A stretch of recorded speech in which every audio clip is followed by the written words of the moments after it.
Assalamualaikum warahmatullahi wabarakatuh. Apa kabar pemirsa Happy Show yang ada di studio maupun yang ada di rumah? Apa kabar fisiknya? Apa kabar imannya? Semoga senantiasa istiqomah di jalan Allah. Tadi kita sudah lihat bersama bagaimana sketsa yang menggambarkan bahwa ada anak-anak yang ingin sekali pacaran tapi tidak disetujui oleh orang tuanya. Gimana ya? Tapi sebelum kita membahas ini, saya mau nanya dulu, emang kenapa sih pacaran? Emang kalau pacaran ngapain aja? Coba dijawab dengan jujur. Ada yang jawab, aku pacaran, aku nggak ngapa-ngapain. Kalau nggak ngapa-ngapain, ngapain pacaran? Iya nggak?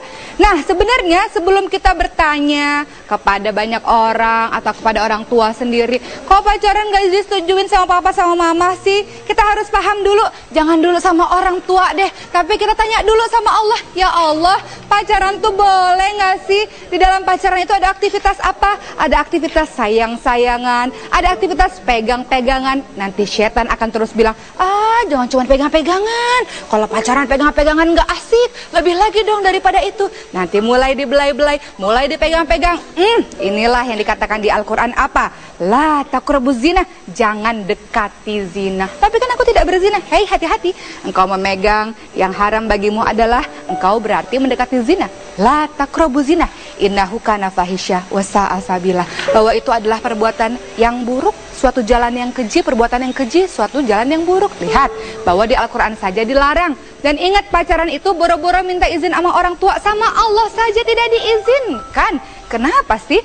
Karena Rasulullah SAW bersabda dalam hadis riwayat Bukhari Muslim bahwa Allah itu maha pencemburu. Siapa yang paling pencemburu? Allah. Bagaimana cara Allah cemburu? Kenapa Allah bisa cemburu? Ketika seseorang itu melakukan hal-hal yang dibenci oleh Allah, salah satunya adalah dekat-dekatan, pegang-pegangan, akrab-akraban, sayang-sayangan sama yang bukan mahramnya. Tapi beda kalau engkau sudah siap untuk menikah. Justru kalau engkau siap untuk menikah, ridho, restu dari orang tua itu harus didapatkan. Bukankah sudah diingatkan? Ridho Allah fi ridho walidain, suktullah fi suktil walidain. Ridhonya Allah, ridho orang tua, murkanya Allah, murka orang tua. Ketika engkau pada akhirnya akan menikah satu hari nanti, ingat, pernikahan itu bukan hanya laki-laki dan perempuan bersatu, tapi dua keluarga besar itu senantiasa bersatu. Memang kalau perempuan itu harus butuh wali, karena biasanya kalau perempuan jatuh cinta, cintanya buta, serasa dunia ini milik berdua saja, yang lain ngontrak. Jadi makanya butuh yang namanya wali. Tapi kalau laki-laki memang sih nggak butuh wali. Jadi laki-laki bilang, kalau gitu nikah nggak perlu restu orang tua dong. Hei, siapa bilang? Ketika pada akhirnya engkau menikah tanpa restu dari kedua orang tuamu, maka engkau tidak akan mendapatkan keberkahan dari mereka. Bukankah salah satu doa yang mustajab langsung didengar oleh Allah selain doa orang yang dizolimi, selain musawir, adalah doa orang tua terhadap anaknya? Ketika orang tua engkau sakiti perasaannya karena engkau lebih memilih orang lain, padahal yang selama ini melahirkanmu, kemudian yang menyusuimu, mendidikmu, membimbingmu, menjadikanmu sampai orang yang sukses adalah orang tuamu.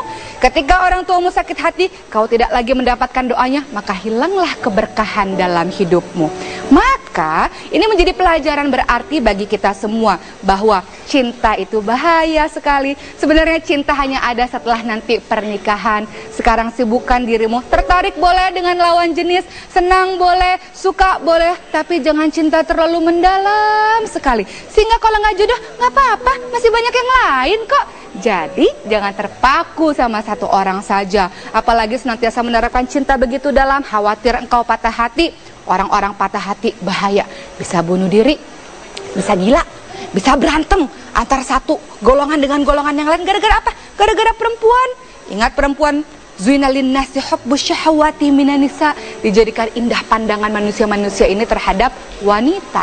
Jadi wanita, jagalah diri baik-baik. Dan engkau membutuhkan wali untuk nanti menjadi wali pernikahan, membutuhkan ayahmu. Jadi jagalah hubungan baik dengan kedua orang tuamu, jagalah hubungan baik dengan keluarga besarmu. Toh nanti ketika membina urusan rumah tangga, ada yang namanya konflik dalam rumah tanggamu, dan engkau membutuhkan orang tuamu, keluargamu menjadi hakam, menjadi ahli yang senantiasa memberi pendapat-pendapat untuk kebaikan. Mudah-mudahan tausiah singkat ini menggetarkan hati kita untuk say no to pacaran dan untuk senantiasa berbakti birrul walidain kepada kedua orang tua sebagaimana di dalam Al-Quran. Nomor 1 berbakti, nomor 1 taat pada Allah, nomor 2 senantiasa berbakti kepada orang tua. Mudah-mudahan menjadi pelajaran senantiasa diingat bahwa pacaran nggak mau dan aku mau mendapatkan ridho orang tua untuk nanti aku menikah dengan orang yang dicintai oleh orang tuaku. Semoga bermanfaat. Wabillahi taufiq wal hidayah. Wassalamualaikum warahmatullahi wabarakatuh.